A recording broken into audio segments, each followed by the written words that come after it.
నమస్తే, welcome to Nationalist hub. Tirumala Tirupati దేవస్థానం ఈ మాట మీడియా ఛానల్లో ఎప్పుడు వచ్చినా కూడా దాని వెంట ఖచ్చితంగా 100కి 90 సార్లు, కనీసం 80-90 సార్లు వివాదంతో ముడిపడే ఈ టీటీడీ వార్త న్యూస్ ఛానళ్లలో, పేపర్లలో వస్తూ ఉంటుంది. నేను జర్నలిజంలోకి వచ్చిన రోజు నుంచి ఇప్పటి వరకు, నాకంటే ముందు దశాబ్దాలుగా కూడా టీటీడీ అండ్ వివాదాలు రెండు వేరువేరుగా చూడలేదు చాలా వరకు జర్నలిస్టులు ఎవరు కూడా. సో అట్లాంటి టీటీడీలో ఇప్పుడు ఒక కొత్త బ్లాస్టింగ్ న్యూస్ ఇది. నిజానికి ఒక తిరుమల పవిత్రత గురించి ఎన్నిసార్లు మాట్లాడతామో ఆ పవిత్రతకు భంగం వాటిల్లే విధంగా జరిగినటువంటి ఒక అంశాన్ని గురించి ఇప్పుడు చర్చలోకి వస్తుంది. అదే తిరుపతి లడ్డూలో ఫిష్ ఆయిల్, బీఫ్ ఫ్యాట్ కలిశాయి అంటూ ఒక ల్యాబ్ రిపోర్ట్ బయటకు రావడము, అండ్ దీని గురించి ఆంధ్రప్రదేశ్ ముఖ్యమంత్రి చంద్రబాబు నాయుడు గారు మాట్లాడడము, అండ్ దేశవ్యాప్తంగా భారతీయ జనతా పార్టీ కావచ్చు, టీడీపీ కావచ్చు, శ్రేణులు అందరూ కూడా ఒక రకంగా చెప్పాలంటే వైఎస్ జగన్మోహన్ రెడ్డి హయాంలో జరిగిన టీటీడీ అవకతవకలు, అక్రమాలు అండ్ తిరుమల తిరుపతి దేవస్థానానికి సంబంధించిన పవిత్రతకు భంగం కలిగే విధంగా తీసుకున్న చర్యల గురించే చర్చ జరుగుతోంది.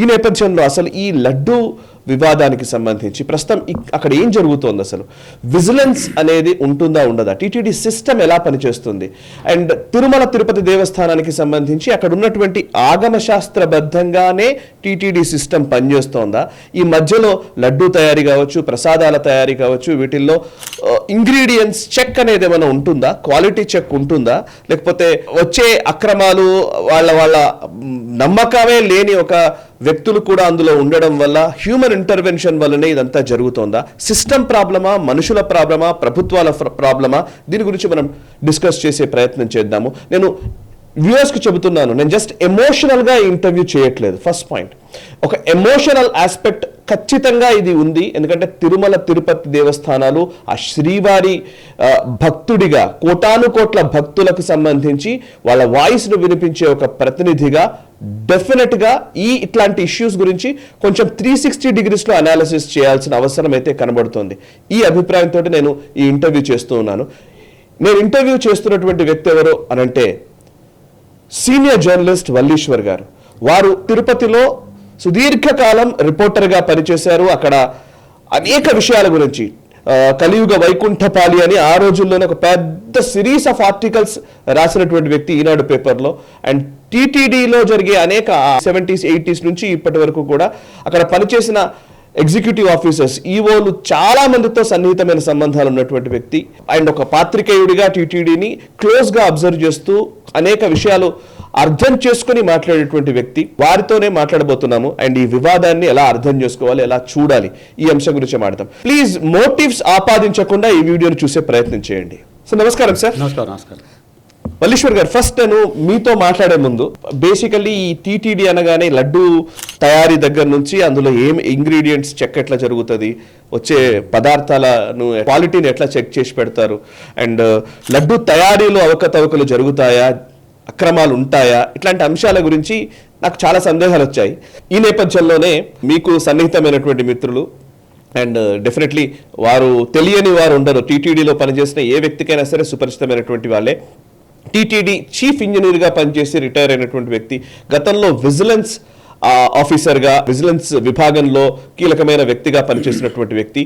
అండ్ లడ్డు తయారీలో అప్పుడు జరిగిన ఒక అవకతవక గురించి ఆయన పంచుకున్నటువంటి విషయం గురించి TTD ex chief engineer Jagga Rao గారితో నేను మాట్లాడాను. అప్పట్లో ఒక అక్రమం గురించి, దాని గురించి చెప్పిన మాటలు రికార్డ్ చేసినటువంటి ఒక క్లిప్ని ఫస్ట్ మనం చూద్దాం. అసలు ఈ రోజుకు దానికి సంబంధం ఉందా అంటే, ఈ రోజు వివాదానికి సంబంధం ఇప్పుడున్న జరుగుతున్నాయని చెప్పకపోవచ్చు, బట్ అప్పట్లోనే ఒక అవినీతి జరిగింది, ఒక దాన్ని అడ్డుకున్నాం మేము అని చెప్పినటువంటి సంఘటన. ఆ వీడియో ఫస్ట్ చూసిన తర్వాత మనం దీంట్లోకి వద్దాం. సార్, ప్రేక్షకుల కోసం TTD ex chief engineer Jagga Rao గారు, ఆయన విజిలెన్స్ అధికారిగా ఉన్నప్పుడు లడ్డు తయారీలో జరిగినటువంటి ఒక అక్రమానికి సంబంధించినటువంటి ఆయన అభిప్రాయాలు ఒకసారి మనం ఇప్పుడు చూద్దాం. చాలా ముఖ్యమైన కార్యక్రమం ఒకటి చేసాం క్వాలిటీ కంట్రోల్లో ఉండగా. అప్పుడు ఎస్కే జయచంద్రన్ అని చెప్పి చీఫ్ సెక్యూరిటీ ఆఫీసర్గా ఉండేవారు. ఆయన వెంకటపతిరాజు గారు యువగా ఉండేవారు. వారిద్దరికీ నా నిజాయితీ పైన చాలా నమ్మకం ఉండేది. ఓటులో లడ్డూల్లో చాలా అక్రమాలు జరిగేవి. 1,00,000 లడ్లు చేస్తే 4,000 లడ్లు ఎక్స్ట్రా లడ్లు వచ్చింది. ఆ 4,000 లడ్లు బయట అమ్ముకుని అందరూ పంచుకుంటేవారు. అది నివారించే మార్గం ఏమిటంటే మేము 48 అవర్స్ బోటులో నిఘా పెట్టి లోపలికి వచ్చిన వాడిని చెక్ చేసి, బయటికి వెళ్ళిన వాడిని చెక్ చేసి, సెక్యూరిటీ పర్సనల్ చెక్ చేసి, నిద్రాహారాలు మనీ అక్కడే ఉండి ఆ లడ్డూలు చేస్తే 4,000 లడ్డూలు ఎక్స్ట్రా వస్తున్నాయని రుజువైంది. దాని ప్రకారం ఏం చేసామంటే కారణాలు ఏమిటంటే మైక్రో అనే దీంట్లో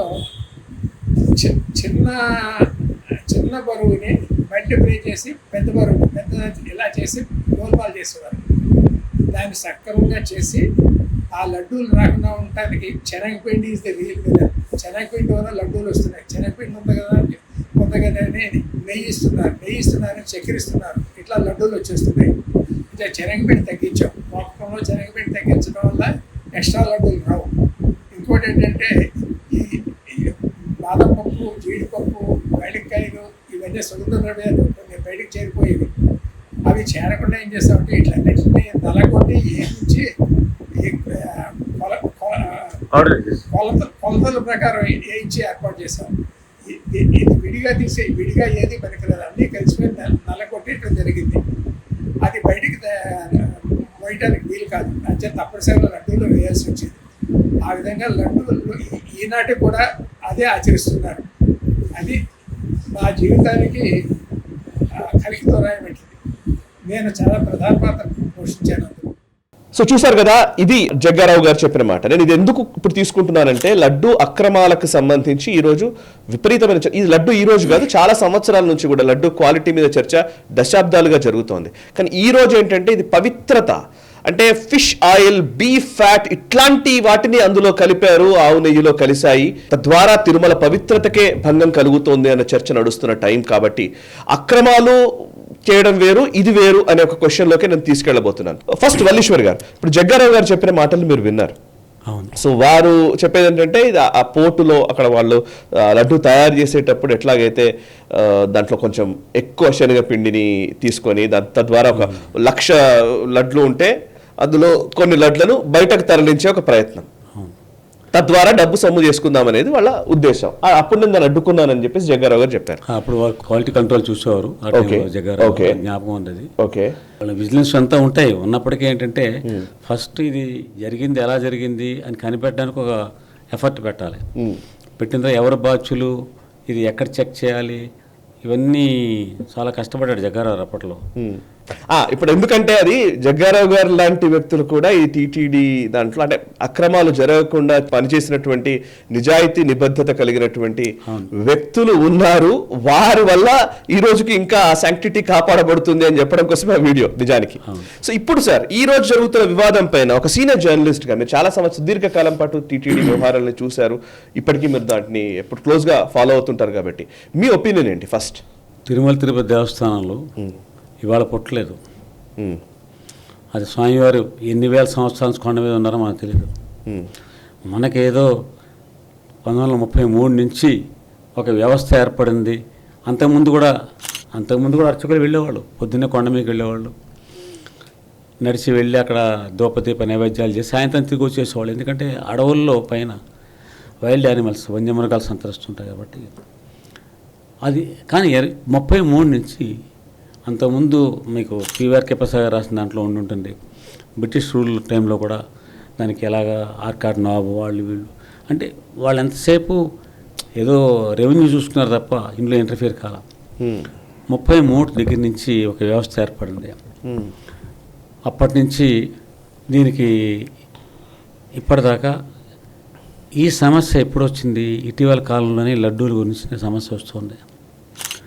ఇప్పుడు జగ్గారావు చెప్పిన దాని ప్రకారం లడ్డూ మీద మనం సంపాదించుకోవచ్చు అనే భావన కొంతమంది కలిగింది.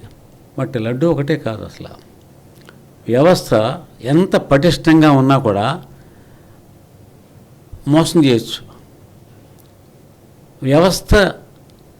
ఒక్క వ్యవస్థ మీరు సిస్టమ్ తయారు చేసి ఈ సిస్టమ్ వల్ల మొత్తం దేవస్థానం అంతా కాపాడబడుతుంది అంటే అది భ్రమ, కానీ అది రియాలిటీ ఆల్సో. అంటే ఒక సిస్టమ్ ఉంటేనే ఎంతో కొంత కంట్రోల్ అవుతుంది, అదే ఫైనల్ కాదు. Because something is wrong with the human nature. Correct. మీకు ఒక సంఘటన చెప్తాను. పివిఆర్కే ప్రసాద్ గారు ఎగ్జిక్యూటివ్ ఆఫీసర్గా ఉన్న కాలంలో ఒక కాంట్రాక్టర్కి ఒక టెండర్ వచ్చింది. వర్క్ పని గెలుచుకున్నాడు అతను. రేణిగుంట నుంచి తిరుపతి కొండ మీదకి రైల్స్ అంటే రైలు పట్టాలు ఉంటాయి కదా, వాటిని సరఫరా చేయటం లారీల్లో. ఆ లారీలు సరఫరా చేస్తుంటే ఘాట్ రోడ్లో కిందకి దిగేటప్పుడు ఎక్కేటప్పుడు లోయ వైపు బళ్ళు గప్పుకున పడిపోకుండా ప్రొటెక్ట్ చేస్తాయి. అందుకోసం ఆ రైల్స్ వాడతారు. ఈ రైల్స్ ట్రాన్స్పోర్ట్కి ఒక కాంట్రాక్టర్కి వర్క్ వచ్చింది. పని వస్తే అది 70,000 రూపాయలు. రేణిగుంట నుంచి తిరుపతి కొండ మీదకి ఈ రైల్స్ ట్రాన్స్పోర్ట్ చేయడానికి కుదిరిన అగ్రిమెంట్ ఏంటి 70,000 రూపాయలు. కానీ 7 లక్షల రూపాయలు పే చేసిన టీటీడీ. ఇది నేను 1980లో విషయం మాట్లాడుతున్నాను, 79-80లో. ఎన్ని సంవత్సరాలు అయింది ఇప్పటికి? ఇవాళ దాని విలువ 7 కోట్లు 8 కోట్లు ఉంటుంది.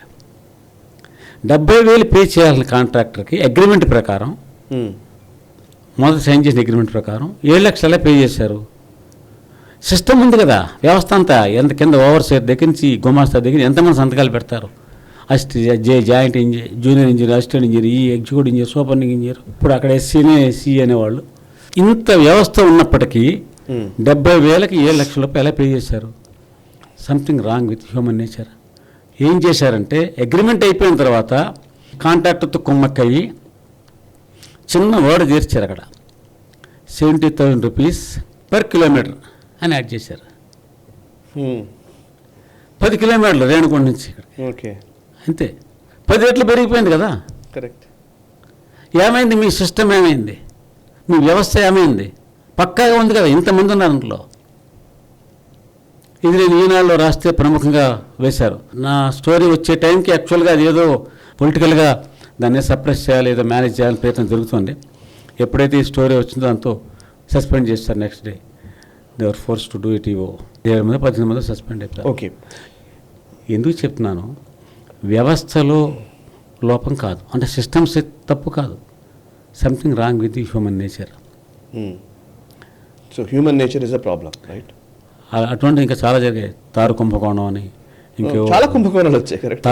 తలనీలాల కుంభకోణం పెద్ద ఫేమస్. అప్పుడు అది ఆ టైంలో ఒక టైం అయితే ఊపేసింది. సో అది ఇక్కడ నేను ఒక క్వశ్చన్ అడుగుతాను సార్. బేసికల్లీ ఇప్పుడు మిగతా కుంభకోణాలు జరగడము అంటే టీటీడీకి రావాల్సిన డబ్బుల్ని పక్కదారి పట్టించిన దాఖలాలు, లేకపోతే ఆ పేరు చెప్పుకొని డబ్బు సంపాదించుతున్న దళారులు, ఇవన్నీ ఒక ఎత్తు అయితే, తిరుమల పవిత్రతకే భంగం కలిగించే పనులు రెండో ఎత్తు. ఇప్పుడు మన గతంలో ఒక అతను పోయి మనకు ఇంతకుముందు మనం భారత్ టుడే ఛానల్లో ఉన్నప్పుడు కూడా మనం చాలా స్పెషల్ స్టోరీస్ అవన్నీ చేసాం. మొండితో ఒక సుధాకర్ అతను పోయి పైనకి వెళ్ళి ఇక్కడ మీరు సైతాన్ని పూజిస్తున్నారని ఒకడు వెళ్ళి బహిరంగంగా వీడియో చేసి బయట పెట్టిన సందర్భాలు ఉన్నాయి. ఒకనొక సందర్భంలో పింక్ డైమండ్ గురించి చర్చ వచ్చిన సందర్భాలు ఉన్నాయి. ఇప్పుడు మొన్న అంతకు ముందు కరెక్ట్గా చెప్పాలంటే ఈ సంవత్సరం క్రితం వరకు కూడా తిరుమల కొండ దగ్గర అన్యమత ప్రచారాల గురించి విపరీతమైన చర్చలు జరుగుతున్నాయి. అండ్ ఇదంతా కూడా సనాతన ధర్మాన్ని టార్గెట్ చేస్తూ జరుగుతున్న కుట్రలు అనేకం ఉన్నాయి. అది టీటీడీ కూడా దానికి ఏం మినహాయింపుగా, టీటీడీలో కూడా అదే జరుగుతుంది. మీరున్నారు ఇందాక హ్యూమన్ ఇంటర్వెన్షన్ అని. ఈ అన్యమతస్థులు టీటీడీలో ఉన్నంత కాలం ఇది ఇట్లాగే జరుగుతుందా? ఎందుకంటే ఇందులో మళ్ళీ దీనికి మోటివ్స్ ఆపాదించాలంటే ప్రభుత్వం కూడా దీంట్లో పాత్ర ఉంటుంది కదా. వాళ్ళు నియమించినటువంటి వ్యక్తులు, వాళ్ళ పాలసీలు. ఇవాళ నేను ఎందుకు ఇంట్రడక్షన్లో మోటివ్స్ ఆపాదించకుండా చూడండి నేను ఎందుకన్నానంటే, ఇప్పుడు ఒక విషయం వచ్చింది అని అంటే, ఇప్పుడు టీటీడీకి సంబంధించిన ఒక విషయం వచ్చింది అనుకోండి, ఇది వీళ్ళ జగన చంద్రబాబు ఈ చర్చలోకి మనం వెళ్ళిపోతున్నాం. కానీ నిజానికి సనాతన ధర్మ పరిరక్షణ అనే ఒక బ్రాడ్ అంశాన్ని ఎందుకు తీసుకోలేకపోతున్నాం? తిరుమల తిరుపతి దేవస్థానానికి సంబంధించినంత వరకు ఫస్ట్ పాయింట్ ఏంటంటే, గతంలో మిరాసి వ్యవస్థ ఉండేది. ఈ మీరు ఇందాక మంచి పాయింట్ చెప్పారు, కలియుగ వైకుంఠపాళి. ఆ మిరాసి వ్యవస్థ గుత్తాధిపత్యంలోకి వెళ్ళిపోయింది వ్యవస్థలో. దాని మీద అప్పుడు సీరీస్ ఆఫ్ ఆర్టికల్స్ ఈనాడులో రాసాం, కలియుగ వైకుంఠపాళి సిరీస్లో. అది దాని ఓరియంటేషన్ వేరు. కానీ ఈ మిరాసి వ్యవస్థలో ఒక శూన్యం ఉండేది. ఆ రోజుకి నేను తిరుపతిలో పనిచేసే నాటికి 12 కుటుంబాలు ఉండేవాళ్ళు, అర్చక మిరాశీలు. ఈ అర్చక మిరాశీలు ఒక్కొక్క కుటుంబం ఒక ఏడాది పాటు చేస్తారు. ఏడాది అవ్వగానే ఈ ఆభరణాలతో సహా మొత్తం ఈ టెంపుల్ సేవలు ఏవైతే ఉన్నాయో అన్నిటినీ వాళ్ళు నెక్స్ట్ మిరాసికి అప్పగిస్తారు. ఆ మిరాసి నెక్స్ట్ మిరాసికి అప్పగిస్తారు ఏడాది అయ్యాక. ఇందులో ఇలాంటి సమస్యలు అప్పుడు రాలా. అంటే మిరాసి వ్యవస్థ ఉన్నంతకాలం, ఆ కుటుంబాలు చూసినంతకాలం ఇటువంటి చిన్న చిన్న వచ్చాయి, ఇంత పెద్ద ప్రాబ్లమ్స్ రాలేదు. కారణం ఏంటంటే వాళ్ళందరికీ ఒక emotional attachment with the temple ఉంది. ఇది వంశపారంపర్యంగా మా తాత ముత్తాతలు చేసి సేవ చేసినటువంటి ఆలయం ఇది. పాప భీతి ఉండేది, అందువల్ల ఈ పవిత్రత కాపాడాలని తపన ఉండేది. నేను అందుకే మీకు వెనక్కి చెప్పి వీళ్ళ తాత ముత్తాతలు ఎవరు అంటే అక్కడ వ్యవస్థ లేని దేవస్థానం లేని రోజుల్లో కింద నుంచి వాళ్ళు అరే స్వామివారికి మనం సేవ చేయాలని కింద నుంచి పొద్దున్న వెళ్ళి దూపదీపాలు పెట్టి మళ్ళీ సాయంత్రం లోపల తిరిగి వచ్చేసేవాళ్ళు కిందకి. వాళ్ళకే పరంపర అది. ఇది ఇప్పుడు ఆ వ్యవస్థ గురించి మనం మాట్లాడట్లా. కానీ మనిషిలో ఈ పాపభీతి ఎప్పుడు వస్తుంది? ఇది నా ధర్మము అన్నప్పుడు వస్తుంది కదా. నా ధర్మం భావన నాకు లేని వాళ్ళు వస్తున్నారే. ఈ మధ్యకాలంలో మనం అనేక రకాల వీడియోలు చూసాం. ఇందాక మీరు చెప్పారు ఎగ్జాంపుల్, అనేక వీడియోలు చూసాం. డిప్యూటీ ఎగ్జిక్యూటివ్ ఆఫీసర్ స్థాయిలో ఒక ఆఫీసరు చర్చిలోకి వెళ్ళడం వీడియో చూసాం మనం. అది అంటే ఇప్పుడు ఒక విషయం ఏనండి, శ్వేత అని ఒక సంస్థ ఉంది, ఇది టీటీడీలో భాగం. ఓకే. దాంట్లో ఏం చేస్తారంటే కొత్తగా సర్వీస్లోకి వస్తున్న వాళ్ళకి ఓరియంటేషన్ ఇస్తారు. వాళ్ళంతా గుమాస్తా ఉద్యోగాలు, జూనియర్స్, మొత్తం జూనియర్ సర్వీస్ ఉండేవాళ్ళు. ఆఫీసర్స్కి డిప్యూటీ ఈవో లెవెల్లో, అసిస్టెంట్ ఈవో లెవెల్లో డెప్యుటేషన్లు వస్తున్నారు ఎక్కడెక్కడి నుంచో, రెవెన్యూ డిపార్ట్మెంట్ నుంచి, ఇంకో డిపార్ట్మెంట్ నుంచి, లీగల్ డిపార్ట్మెంట్, రకరకాల డిపార్ట్మెంట్స్ నుంచి. వాళ్ళకేం ఓరియంటేషన్ ఉంటుంది, వాళ్ళకేం ఎమోషనల్ అటాచ్మెంట్ ఉంటుంది, అందరికీ ఉండదని చెప్పం. If you belong to this ధర్మ 99% ఈ ధర్మానికి ఎవడైతే ఈ ధర్మాన్ని ఆచరిస్తున్నాడో, ఈ ధర్మం పట్ల విశ్వాసం ఉందో, ఈ ధర్మంలో పుట్టి పెరిగాడో, ఆ ధర్మం పట్ల ఎమోషనల్ అటాచ్మెంట్ ఉంటుంది. అది ఉన్నవాడికి పాపభీతి ఉంటుంది. అరే ఇది స్వామివారి సొమ్ము, ఇది స్వామివారి సేవ, నా వల్ల లోపం జరగకూడదు అని ఉంటుంది. నేను చెప్పి 99%, 1% ఎవరన్నా అది ఎక్కడైనా ఉండొచ్చు, వాళ్ళు వేరే విషయం అది. కానీ ఎప్పుడైతే ఇతర మతాలకు చెందినటువంటి వాళ్ళకు వచ్చే అవకాశం మనం కల్పిస్తున్నామో డెప్యుటేషన్ ద్వారా, ఇతర మార్గాల ద్వారా, వాళ్ళకి ఎందుకు ఉంటుంది? ఎందుకు ఉండాలి అసలు? ఈ నీ దేవుడి పట్ల నాకెందుకు పాపభీతి ఉండాలి? నీ దేవుడి సేవకు నాకెందుకు అకౌంటబిలిటీ ఉండాలి? నాకేంటి ఇది? సో సరే, ఇది కొన్ని సంవత్సరాలుగా, గత 15 సంవత్సరాలు జరుగుతున్నా కూడా ఇలాంటి అనేక సంఘటనలు బయటకు వస్తున్నా వాటి మీద ప్రభుత్వం స్పష్టమైనటువంటి నిర్దిష్టమైనటువంటి విధానాన్ని అవలంబించలేకపోతుంది. ఏ ప్రభుత్వాన్ని కానివ్వండి. ఎందుకు అవలంబించలేకపోతే నాకు రాజకీయ కారణాలు మనకు తెలుసు. ఎవరు వాళ్ళ మతం ఏమిటో చెప్పరంట్లో, మతం ఏమిటో తెలియదు మనకు. అది ఏదో కులం అని ఉంటుంది. కానీ is there a process to scrutinise their bona fides? వీళ్ళు ఈ ధర్మానికి చెందిన వాళ్ళ కాదా, ఈ ధర్మం పట్ల విశ్వాసం ఉన్న వాళ్ళ కాదా?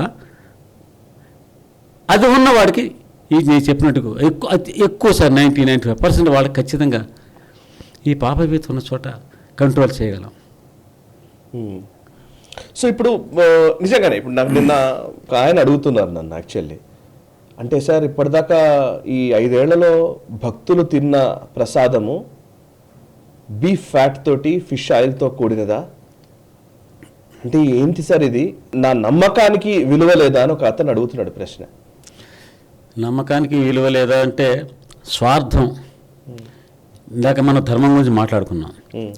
నేను ఈ ధర్మానికి చెందినవాడిని అనే భావన నాకు ఉన్నప్పుడు, ఈ ధర్మంలోనే పుట్టి పెరిగాన భావన నాకు ఉన్నప్పుడు, ఈ దైవం నా దైవం భావన ఉన్నప్పుడు అకౌంటబిలిటీ ఒకటి. రెండోది వాల్యూస్. ఇర్రెస్పెక్ట్ ఆఫ్ ఆల్ దట్, నేను ఈ ధర్మంలో పుట్టాను, పెరిగాను, నాకు దేవుడు నమ్మకం ఉంది లేదు వేరే, నేను ఆశకున్నాను.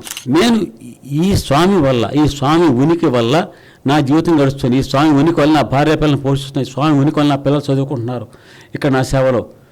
ఈ భావన ఉన్నప్పుడు, ఈ రకమైన ఎమోషనల్ అటాచ్మెంట్ అయినా కనీసం ఉన్నప్పుడు తప్పు చేయడానికి భయపడతారు. అది కూడా లేకపోవడం జరగచ్చు, ఎప్పుడైనా జరగచ్చు, ఎక్కడైనా జరగచ్చు. హ్యూమన్ నేచర్లో స్వార్థం అనేది, నేను నా కుటుంబం, నా పిల్లలు వీళ్ళంతా నేను కూడా దోచుకుపోదాం అని అనుకుంటే సాధ్యపడదు. కానీ అలాంటి ఓరియంటేషన్ ఇవ్వాలి. సర్వీసులకు వచ్చేటప్పుడు ఓరియంటేషన్ మీరు ఇస్తున్నారా? ప్రతి ఒక్కళ్ళకి ప్రతి అన్ని స్థాయిలో ఓరియంటేషన్ ఇస్తున్నారా? డెప్యుటేషన్ వచ్చేవాళ్ళకి ఎలాంటి ఓరియంటేషన్ ఉంటుంది? వాళ్ళకేం ఉండదు. వాళ్ళు మాట్లాడే పద్ధతి వేరు, వాళ్ళ యాటిట్యూడ్ వేరు. ఎవరు చేయాలి పని? ప్రభుత్వం ఏదైతే ప్రభుత్వం ఒక సిస్టమ్ని డెవలప్ చేస్తుందో ఆ సిస్టంలో భాగంగా ఓరియంటేషన్, అకౌంటబిలిటీ, ఎమోషనల్ అకౌంటబిలిటీ ఉండాలి. ఉండేలా ఓరియంటేషన్ ఇవ్వాలి. ఇచ్చినా కూడా స్వార్థం ఉంది. స్వార్థం వల్ల మనిషి వాడు హ్యూమన్ నేచర్ మాట్లాడుతున్నాం కదా, వాళ్ళు ఇంకా దోచుకోవాలనుకుంటారు. ఉండొచ్చు చిన్న పర్సెంట్. కానీ అది చేయకుండా మనం ఇతర ధర్మాల నుంచి ఇతర మతాల నుంచి వచ్చిన వాళ్ళకు కూడా టీటీడీలో వర్క్ చేసే అవకాశం మనకి ఎవరికైనా ఇస్తారా? మనం వెళ్తే ఇంకెక్కడన్నా ఇతర మతాల్లో ఎక్కడన్నా మనకు ఉద్యోగాలు ఇస్తారా? చెప్పండి, వాళ్ళ ప్రార్థనా మందిరాలు ఎక్కడన్నా మనల్ని లేదు కదా. So we respect all religions, is different aspect. అది వేరు, కరెక్టే. కానీ రిలీజియన్ ఇస్ రిలీజియన్. నా ధర్మానికి సంబంధించిన విషయంలో అంతే కదా నాకు. ఎందుకంటే పాపభీతి ఎలాంటిదంటే అది వెంటాడుతుంది. ఎలా వెంటాడుతుందో ఎగ్జాంపుల్ చెప్తాను వినండి. పివిఆర్కే ప్రసాద్ గారు టీటీడీ ఎగ్జిక్యూటివ్ ఆఫీసర్గా ఉండగా ఆయన టీటీడీ చరిత్రలో ఇవాళకి one of the finest officers టీటీడీగా. ఒకసారి హాకర్స్కి సెక్యూరిటీ స్టాఫ్కి మధ్య గొడవ అయింది, పెద్ద గొడవ అయిపోయింది. ఓకే, చాలా ఘర్షణ జరిగిపోయింది. మహాద్వారం మూసేశారు. దర్శనాలు అయిపోయినాయి. అంటే వైకుంఠ క్యూ కాంప్లెక్స్ కట్టబడలేదు అప్పటికి, కట్టక ముందు మాట్లాడుతున్నాను. మహాద్వారం నుంచి వెళ్ళాలి ఎవరైనా, స్పెషల్ దర్శనం టికెట్ అయినా అంతే, విఐపీ అయినా అంతే. మహాద్వారం మూసేశారు, దర్శనం ఆగిపోయింది, ఇమేసింది. అలా జరుగుతుందా? అంత పెద్ద ఘర్షణ జరిగిపోయింది. ఏమిటిది ఇలా జరిగిపోయిందని ప్రసాద్ గారు చాలా వరి అయిపోయారు. ఆయన తర్వాత సరే ఏదో మధ్యాహ్నం సార్ట్అవుట్ చేశారు, మెల్లగా పోలీసు వచ్చారు చేశారు. ఆయన స్వామివారి దగ్గరికి స్వామి ఎందుకు ఇలా జరిగింది అని నమస్కారం పెట్టుకుని కన్నీళ్ళు కారుస్తున్నారు. పక్కన అర్చక స్వామి మెల్లగా చెప్తున్నారు, సార్ మీరు చెప్పారని మేము కిందటి వారం నామం కొంచెం వెడల్పు తగ్గించాము, కానీ అది వెంటనే ప్రసాద్ గారు నామ యథాస్థానానికి సవరించేయండి అంటే నామాన్ ఒకప్పుడు పాతకాలపు అన్ని పోర్ట్రేట్లు తిరుమల వెంకటేశ్వర స్వామి యొక్క మీరు చిత్రపటాలు చూస్తే వాటన్నిటిలో ఇప్పుడున్నంత వెడల్పుగా నామం ఉండదు. ఓహో, ఇది మన అలా చేయవచ్చు కదా, కొంచెం కళ్ళు ఎక్కువ కనబడతాయి కదా ఏదో అనుకున్నారు ఈయన. ఇది ఎప్పుడైతే ఈ సంఘటన జరిగిందో ఓరెత్త పాపం చేశాను నేను, నామం తగ్గించమని చెప్పాను. పాపభీతి అంటే ఇది. అరే నేను తప్పు చేస్తే, నేను దేవుడి సొమ్ము తినేస్తే, దేవుడికి ఇచ్చే కైంకర్యంలో ఈ సేవల్లో నేను తప్పు చేస్తే నా కుటుంబం నష్టపోతుంది, నేను I have to pay price, అంటే నేను శిక్షణ అనుభవించాల్సి వస్తుంది అనే భయం ఎప్పుడు వస్తుందండి? నేను ధర్మం చెందినవాడిని ఏంటో వస్తుంది.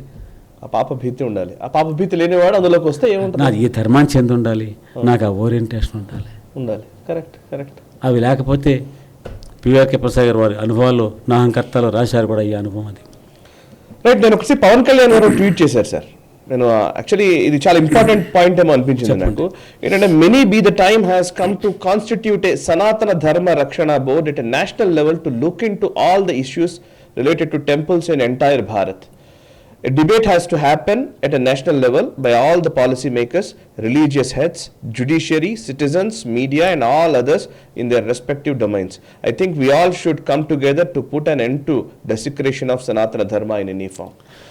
సో అంటే ఆయన చెప్పింది ఏంటంటే ఇప్పుడు ఈ ఆలయాలకు స్వయం ప్రతిపత్తి, ఇలా ఆలయాల పవిత్రతను కాపాడుకోవాలంటే ఈ ప్రభుత్వ జోక్యం ఉండకూడదు, ఇవన్నీ మాట్లాడుతున్నాం. కాబట్టి ఈవెన్ మొన్ననే అన్యమతస్థులను టీటీడీలో ఉంచకుండా మేము ఖచ్చితమైన కఠినమైన నిర్ణయాలు తీసుకుంటామని చెప్పి పవన్ కళ్యాణ్ స్టేట్మెంట్ ఇచ్చారు. ఈవెన్ చంద్రబాబు గారు కూడా అదే స్టేట్మెంట్ ఇచ్చారు. లెట్స్ సీ అది ఎంతవరకు ఇంప్లిమెంట్ అవుతుందో. రెండు సనాతన ధర్మ రక్షణ బోర్డు అనే మాటని, అంటే మీరు చాలా సంవత్సరాలు మీరు హిందూ ధర్మ పరిరక్షణ బోర్డులు చేశారు కదా, హిందూ ధర్మ పరిరక్షణ ట్రస్ట్. పవన్ కళ్యాణ్ గారు హిందూ ధర్మ పరిరక్షణ ట్రస్ట్ అని ఒక ట్రస్ట్ ఏర్పడింది, ఆల్రెడీ ఉంది. ఎప్పుడు 2015లో పివిఆర్కే ప్రసాద్ గారు, అప్పుడు చంద్రబాబు నాయుడు గారు ముఖ్యమంత్రిగా ఉండగా పివిఆర్కే ప్రసాద్ గారు ఇనిషియేటివ్ తీసుకున్నారు. అప్పుడు ముఖ్యమంత్రి చంద్రబాబు నాయుడు గారు కూడా అప్రూవ్ చేశారు. ఆ రకంగా గవర్నమెంట్ అప్రూవల్తో ఏర్పడిన ట్రస్ట్ అది. ఆ ట్రస్ట్కి ప్రతి నెల 50 లక్షలు ఈ ధర్మ పరిరక్షణ కార్యక్రమాల కోసమని టీటీడీ ఇచ్చేది ఉంది. అది ఒక కొద్ది కాలం సాగింది. ఎవరో కోర్టులో వేశారు, దాన్ని ఇగ్నోర్ చేశారు అందరూ. ఆ ట్రస్ట్ యొక్క లక్ష్యాలు ఏంటి అంటే మనం ఎక్కడెక్కడ ఉపేక్షించబడిన వాడల్లో ఒక వాడల్లో అయితే, మారుమూల వాడల్లో అయితే దేవాలయాలు లేవో అక్కడ దేవాలయం కట్టించాలి. ఆ దేవాలయం ఎక్కడెక్కడ దేవాలయం ఉందో ఆ దేవాలయం ఉన్న చోట భజన బృందాలు, కోలాట బృందాలు వాటిని మనం ప్రోత్సహించాలి. బృందాలు ఉన్నాయి, ఉన్న చోట ఉన్నాయి, లేని చోట ప్రోత్సహించాలి. దానికి ఏం చేయాలి? ఈ భజన బృందాలకు ఒక గురువు ఉంటాడు. ఆ గురువులకు గురువులను అపాయింట్ చేయాలి కదా, గురువులకు ట్రైనింగ్ ఇవ్వాలి, వాళ్ళకి ఓరియంటేషన్, వాళ్ళకి ట్రైనింగ్ ఇచ్చి ఇలా ప్రతి ఊళ్ళో ఆలయం ఉండాలి. ఆలయం లేని ప్రతి మారుమూల గ్రామంలో ఉండాలి. మారుమూల గ్రామాల్లో, ఉపేక్షించబడిన గ్రామాల్లో ఆ దేవాలయాలు కడితే ఆ దేవాలయాల అర్చకులుగా ఆ లోకల్ వాళ్ళే ఉండాలి. ఆ వాడలో ఏ కులం అయితే పెద్ద కులమో వాళ్ళే ఉంటారు. వాళ్ళకే పూజారులుగా ట్రైనింగ్ ఇచ్చి, శిక్షణ ఇచ్చి వాళ్ళే అపాయింట్ చేయాలి. ఈ భజన బృందాలు, కోలాట బృందాలు ఇవి వారం ఖచ్చితంగా దేవాలయం దగ్గరికి వెళ్ళి అక్కడ వాళ్ళు పెర్ఫామ్ చేయాల్సి ఉంది. ఈ కార్యక్రమం చేయాలి. అలా ఏడాదికి ఒకసారి వాళ్ళకి పోటీలు పెట్టాలి, వాళ్ళకి తిరుమల దర్శనం చేయించాలి. చాలా పెద్ద కార్యక్రమం అండి ఇది. హిందూ ధర్మ పరిరక్షణ ట్రస్ట్ ద్వారా పివిఆర్కే ప్రసాద్ గారు ఒక ఉద్యమం తీసుకొచ్చారు. ఇవాళ రాష్ట్రంలో మీరు చూస్తే ఆయన 500 దేవాలయాలు కట్టించారు. అప్పుడు తర్వాత కూడా మళ్ళీ ఒక 120 దేవాలయాలు వచ్చాయి. ఇన్ని దేవాలయాలు ఏ గ్రామాలు అయితే నిర్లక్ష్యం చేయబడ్డాయి ఇవాళ వాటన్నింటిలో దేవాలయాలు వచ్చాయి. హనుమాన్ అన్ని చోట్ల హనుమాన్ ఉంటాడు. అక్కడ లోకల్ పీపుల్ నుంచే పూజారులను తయారు చేశారు, వాళ్ళే ఉంటారు. ఇంత పెద్ద ప్రయత్నం జరిగింది. ఈ ట్రస్ట్ ప్రసాద్ గారు వెళ్ళిపోయిన తర్వాత ఈ ట్రస్ట్ పరిస్థితి ఏంటి? ఇప్పుడు మీ ప్రభుత్వం వచ్చింది కదా, పవన్ కళ్యాణ్ గారు, ఇప్పుడు రాష్ట్ర స్థాయిలో ఉన్నటువంటి హిందూ ధర్మ పరిరక్షణ ట్రస్ట్ను ముందు పునరుద్ధరించి దాని ద్వారా కార్యక్రమాలు కొనసాగించే విషయం ఆలోచించండి. జాతీయ స్థాయిలో కూడా మీరు మంచి డిమాండ్ చేశారు, చాలా బాగుంది. అది కూడా పరిగణించదగింది. మన చేతిలో ఉంది కదా, మీ చేతిలో ఉన్నది మీరు చేయగలిగింది, మీ ప్రభుత్వం చేయగలిగింది. చూడండి, ఆలోచించండి. Okay, right sir. ఇక టీటీడీకి సంబంధించి లాస్ట్ కంక్లూజన్లోకి వస్తాను సార్. ఇప్పుడు బేసికల్లీ నమ్మకము, తిరుమల పవిత్రత, మనం జనరల్గా పవిత్రతకు భంగం వాటిల్లుతుంది అనే మాట రెగ్యులర్గా మాట్లాడుతున్న మాటనే. అంటే శ్రీవారి లేదా ఆ వెంకటేశ్వర స్వామి పవిత్రతకు భంగం వాటిల్లే విధంగా ప్రవర్తించేటువంటి వ్యక్తి లేడు అని ప్రగాఢమైన నమ్మకం నాకైతే. అందరం అంగీకరించాల్సిందే, భక్తులు ఎవడైనా సరే అదే ఒప్పుకోవాలి. కానీ ఈ రోజు నేనేదో అపచారం జరిగిపోయింది కదా, ఇవాళ ఏంటి అని అంటే కనుక అసలు ఈరోజు భక్తులు ఎలా ఆలోచించాలి సార్? అండ్ గవర్నమెంట్స్ పాత్ర ఏంటి? ఈరోజు ప్రభుత్వం చేయాల్సిన పని ఏంటి? ఎంక్వైరీలు ఇవన్నీ ఒక లెక్క, ఇంకొకటి వాళ్ళ లాంగ్ టర్మ్గా ఈ టీటీడీలో ఇట్లాంటి సమస్యలు రాకుండా ఉండాలంటే ఏం చేయాలి? దానికోసమని ధర్మాచారుల సదస్సులు 5 సదస్సులు జరిగాయి, అందులో ఒకటి జరగలేదు. సదస్సులు నిర్వహించారు. పివిఆర్కే ప్రసాద్ గారు టీటీడీ అడ్వైజర్గా ఉండగా వారు ఏం చేశారంటే ధర్మాచారుల సదస్సులు. ఈ ధర్మాచారులు అంటే అన్ని శాఖలు, అద్వైతం, ద్వైతం, విశిష్టాద్వైతం శాఖలు చెందినటువంటి పీఠాధిపతులు, మన పరిధిలో ఉన్న పీఠాధిపతులు, ధర్మ ప్రచారం చేసే ప్రచారకులు, ధర్మాచారులు, సొంతంగా మఠాలు పెట్టుకున్న వాళ్ళు అందరినీ ఇన్వైట్ చేశారు. 60 మంది, మొత్తం 50-60 మంది. వాళ్ళతో 1, 2, 3 నాకు జ్ఞాపకం 3, చివరి 15, 17, 2 జరిగిన తర్వాత ఈ సదస్సుల్లో ఏమిటి మీరు వేసిన ప్రశ్నే వారు అడిగారు. అయ్యా మీరు చెప్పండి, మాకు మార్గదర్శనం చేయండి అంటే ఈ ధర్మాచారులంతా కలిసి మార్గదర్శనం చేశారు. కొన్ని మౌలికమైనటువంటి విధానాలు చెప్పారు వాళ్ళు ఏంటంటే, ఇగో ఈ మౌలిక సూత్రాలను మీరు అవలంబించండి, అన్ని దేవాలయాల్లో వీటిని అమలు చేయండి, ఆ తీర్మానాలు ఇంప్లిమెంట్ చేయండి, ఆ తీర్మానాలు ఇంప్లిమెంట్ అయ్యేలా చూడండి. మీ ప్రభుత్వం కొత్త కష్టపడాల్సిన ఏం లేదు. ఈ ప్రభుత్వం కొత్త కష్టపడక్కర్లేదు, ఆల్రెడీ సెట్ చేయబడినాయి. ధర్మాచార సదస్సులు 4 సదస్సులు చేసిన తీర్మానాలు ఏవైతున్నాయో వాటిని కావాల్సిన ఇంకోసారి ధర్మాచార సదస్సు పెట్టండి, వాటిని చూడండి. వాళ్ళు గోశాల గురించి ఇంపార్టెన్స్ ఇచ్చారు. వాళ్ళు గోశాల అందులో ఇవన్నీ ఉన్నాయి, గోశాలలు ఉన్నాయి, గోవులు ఉన్నాయి. తర్వాత పాఠ్యాంశాల్లో ఈ అంశాలు, ఇలాంటి అంశాలు, ధర్మబద్ధంగా జీవించడానికి మతంతో సంబంధం లేదు కదా. నేను నిజాయితీగా ఉండాలి, సత్యం మాట్లాడాలి, పక్కవాడికి నేను అపకారం చేయకూడదు, ఉపకారం చేయాలి, కానీ అపకారం కూడా ఉపకారం చేయాలి, ఇలాంటివన్నీ ఉంటాయి కదా. కాబట్టి మీరు ఇటువంటివన్నీ ధర్మాచారాల అద్భుతమైనటువంటి కార్యక్రమాలు ఇచ్చింది, తీర్మానాలు ఉన్నాయి. వాటిని మీరు అమలు చేసినా సరే అమలు చేస్తే 95% ఇప్పుడు మీరు అడిగారు కదా, ఈ జాడ్యాలంటికి పరిష్కారం లభిస్తుంది హిందూ దేవాలయాల వ్యవస్థలో. సో భక్తుల్లో ఎటువంటి చైతన్యం రావాలి? ప్రతిదానికి ప్రతి సమస్యకి ఎవరో మన జీవితంలో అలాగే ప్రతి వాళ్ళు కష్టం రాగానే సుబ్బారావు కారణం అప్పారావు కారణం అని ఆలోచిస్తుంటాం కదా, అందుకని వాడిని ఏమన్నా తిట్టుకుంటే కాసేపు ఉపశమనం లభిస్తుంది మనకి. ఇలా కాదు, ఇది కాదు. మనం ఇన్ఫ్యాక్ట్ దేవాలయ వ్యవస్థలో మనం భక్తితో వెళ్తున్నాం, చేస్తున్నాం, వస్తున్నాం. ఇదిగో తోక అనగానే అదిగో పులి ఆహారంలా కాకుండా మనం బాధ్యతాయుతమైనటువంటి పౌరుల్లో ఉండాలి. సోషల్ మీడియాకి విస్తృతమైనటువంటి ప్రచార పరిధి వచ్చేసింది, ఆ పరిధి అంతం లేదు. కాబట్టి బాధ్యతారహితమైనటువంటి వార్తల్ని ఫ్లోట్ చేయటం, ప్రచారాలను తీసుకురావడం, దుష్ప్రచారాలు చేయటం కరెక్ట్ కాదు. ఖచ్చితంగా ప్రభుత్వ వ్యవస్థలో లోపం ఉండొచ్చు, ప్రభుత్వ విధానాల లోపం ఉండొచ్చు, ప్రభుత్వం నియమించేటువంటి అధికారుల లోపం ఉండొచ్చు, అందువల్లే ఇలాంటివి జరిగి ఉండొచ్చు. కానీ మనం చేసే ప్రచారాలు బాధ్యతాయుతంగా ఉండాలి. ఇది భక్తులందరూ కూడా మనం ఎవరన్నా కెమెరా పెడితే నేను తిడతానండి తీసుకురండి చెప్పి అది కాదు, మనం బాధ్యతాయుతంగా ఉండటం నేర్చుకోవాలి. ఇది ఎందుకంటే first the point is we respect all religions. గతంలో చూడండి టీటీడీ ప్రచారం చేస్తుంది మన ధర్మం గంగబావి పరధర్మ ఎండమావి అని. అలా నీ ధర్మాన్ని గౌరవించు, నీ ధర్మాన్ని ఆచరించు. నువ్వు తిరుమలకి వెళ్తే పవిత్రంగా వెళ్తున్నావా, పవిత్ర భావంతో వెళ్తున్నావా, అక్కడ వైకుంఠ క్యూ కాంప్లెక్స్లో కూర్చుని మనం వాడి వేసా వీడి తిట్టుకోవడం చేస్తున్నావా, మనం స్వామి స్మరణ చేస్తున్నావా.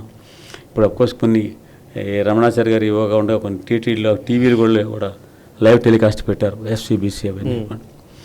సో మన ఆలోచనలో మన యొక్క ఈ సోషల్ మీడియాలో మన వ్యవహారాలలో ఒక పద్ధతి ఉండాలి. భక్తులైన వాళ్ళు పరిధి మించి దుష్ప్రచారాలు చేయకూడదు.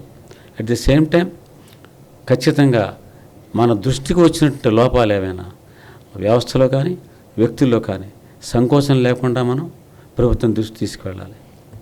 సో ఇప్పుడు మీరు మన దృష్టికి వచ్చినవి మనం చెప్పాలి అని మీరు అన్నారు కదా. యాక్చువల్లీ రమణ దీక్షితులు గారు అంటున్నారు, ఇంతకుముందు ప్రభుత్వ హయాంలో ఇదంతా నాణ్యత లోపాలు కనబడ్డప్పుడు నేను అడిగాను, చెప్పాను, కానీ ఎవరు పట్టించుకోలేదు అనేది ఆయన ఇచ్చిన బయట ఒక మీడియా ఛానల్. వారు నిజంగా చేసుండొచ్చు, ఏ సంవత్సరంలో చేశారు, ఏ అధికారి చేశారు వారు చెప్తే ఖచ్చితంగా అధికారి బాధ్యుడు ఈవో గారు చెప్పానండి అని అన్నారు అనుకోండి, అప్పుడు ఈవో ఎవరు పలానా ఈవో ఆయన బాధ్యుడు కదా, లేదు పలానా జాయింట్ ఈవో చెప్పాను అనుకోండి ఆయన బాధ్యుడు.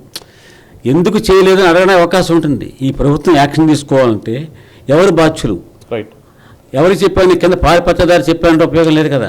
కాబట్టి ఏ స్థాయి వాళ్ళకి చెప్పాము, ఏ సమయంలో చెప్పాము, అది ఏదో క్యాజువల్గా మనం నడుచుకుంటూ వెళ్తూ మాటల్లో చెప్పామా, లేదా బాధ్యతగా ఇలా జరుగుతుంది దుర్మార్గం, ఘోరం, అన్యాయం, అక్రమం అని చెప్పామా, చెప్పుంటే ఏ అధికారి చెప్పాం. ఇప్పుడు భయపడాలని అవసరం లేదు, రమణ దీక్షితులు గారికి కదా, ఆయన ఈజ్ అబౌవ్ ఎవ్రీథింగ్ నౌ. కాబట్టి బాధ్యత అంటే నేను చెప్తుంది అది బాధ్యతాయుతంగా ప్రవర్తించి చెప్పాలి. మీరు ఇందాక చూడండి జగ్గారావు మీరు చూపించిన వీడియోలో వారు చెప్పారు, వారు అప్పుడు ఎవరున్నారు, ఏం జరిగింది ఎలా చెప్పారు కదా. అది ఆ రకమైనటువంటి బాధ్యతాయుతమైనటువంటి శైలి ఉండాలి. రమణ దీక్షితులు గారు కానీ మరొకరు కానీ నేను ఊరికి అప్పుడు చెప్పేశానంటే కాదు. Correct. Yes sir, thank you very much Villeshwar sir, నిజంగా thank you very much sir. చాలా అంటే ఒక కంపోజ్డ్గా అంటే ఎలా ఆలోచించాలో చెప్పారు. Thank you very much. ఇప్పటికైనా ఒక్కసారి మళ్ళీ ప్రభుత్వం ఆలోచించి ధర్మాచారాల సదస్సు నిర్వహించడం కానీ, పాత ధర్మాచారాల సదస్సులు తీర్మానాలు తీసుకుని అమలు చేయడం కానీ చేస్తే చాలా వరకు ఈ రుగ్మతల నుంచి బయటపడచ్చు, మనం వ్యవస్థను కాపాడవచ్చు.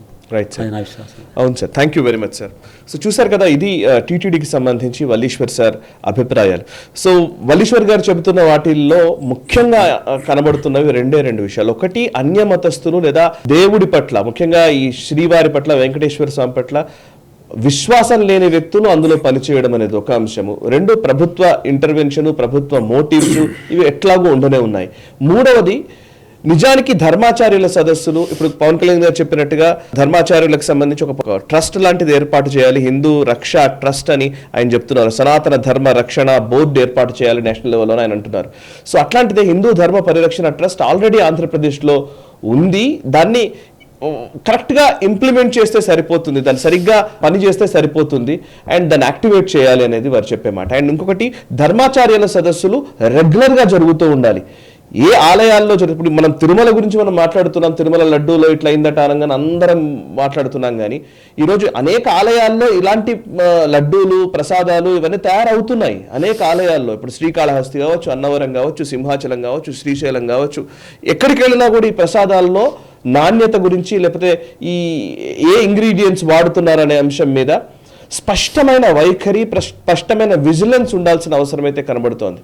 ప్రభుత్వాలు కేవలం టీటీడీని ఇట్లా చెప్పి ఈరోజు పెద్ద ఇష్యూ అయిపోయింది, దీంతో బయటకు వెళ్లకుండా ఇది ఎంక్వైరీ పూర్తిగా జరగాలి, దీని మీద నిజానిజాలు వెలుగులోకి రావాలి.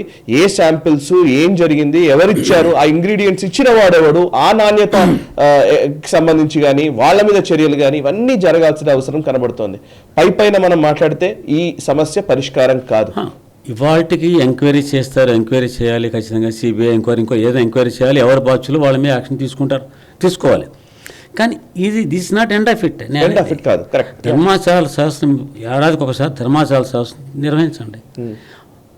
వాళ్ళు యాక్చువల్గా గతంలో టీటీడీలో దేవస్థానాల్లో నియామకాలు దానికి వేరే ఒక బాడీ ఉండాలన్నారు. వాళ్ళు ధర్మకర్తలు నియామకాలు చేస్తున్నారు కదా, ఇది కొన్ని రికమెండేషన్స్ చేశారు వాళ్ళు, చాలా మంచి రికమెండేషన్స్, అన్నీ ప్రభుత్వం అప్పుడు ఇష్టపడినవి యాక్సెప్ట్ చేసినవి, ఇంప్లిమెంటేషన్ జరగట్లేదు.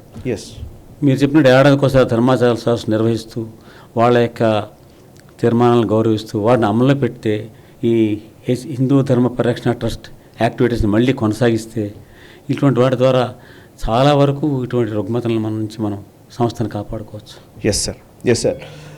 ఇది వల్లీశ్వర్ సార్తో స్పెషల్ ఇంటర్వ్యూ. చూస్తూనే ఉండండి నేషనలిస్ట్ హబ్, మనసా వాచా కర్మణ, దేశహితం కోసం. ఈ వీడియో మీకు నచ్చినట్టయితే లైక్ చేయండి, 10 మందికి షేర్ చేయండి. అలాగే కామెంట్ల రూపంలో మీ అభిప్రాయాలను మాతో పంచుకోండి. Nationalist hub group of channels ను సబ్స్క్రైబ్ చేసుకుని తెలుగునాట జాతీయవాద జర్నలిజాన్ని ప్రోత్సహించండి. ఈ వీడియో కింద ఉన్న బెల్ ఐకాన్ పై క్లిక్ చేయడం మర్చిపోవద్దు.